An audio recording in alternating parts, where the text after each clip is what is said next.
ఇక వాళ్ళు చేయంగా మరి మీరు ఏం చేస్తారు?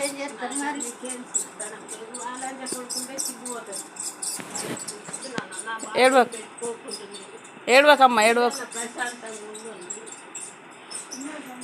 వాళ్ళతో నుండి బాధపడుతుంటే నీకు ఇంకా బాధ, ఇదే నయం అనుకో.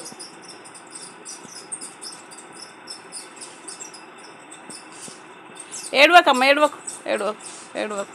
ప్రశాంతంగా 2 బుక్కలు తింటుంది మంచిగా అమ్మ. అడుగు ఇంకా. ఇదంతా ఉండాలనే కదా వచ్చిన నేను.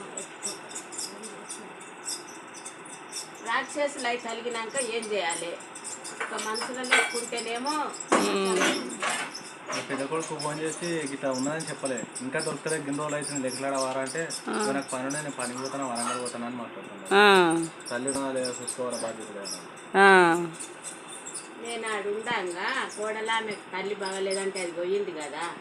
అయితే పక్క పొంటి వాళ్ళు ఉంది, అమ్మ నువ్వు ఉండు, నీకేం బాధ, వండుకొని తినుకుంటుండు అంటే నేను 10-20 రోజుల కనుక రానే రాను పనికి పోతే వీడేడా అని అన్నాడు. ఏం లేదమ్మా, మీ అమ్మ మంచిగా ఉన్నది ఇక్కడ, ప్రశాంతంగా ఉందా, తిన్న బుక్కడి పైన పడుతుంది. ఇక నువ్వు రాబుద్ది అయితే రావాలి, చూడాలి, పోవాలి.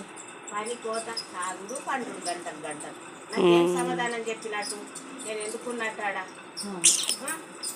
నేనే ఇస్తలేను పైసలు, ఇవ్వాలి అంటే ఇవ్వకపోదు అంటే ఏమంటారు? అట్లా అనుడు, గవి మాటలు.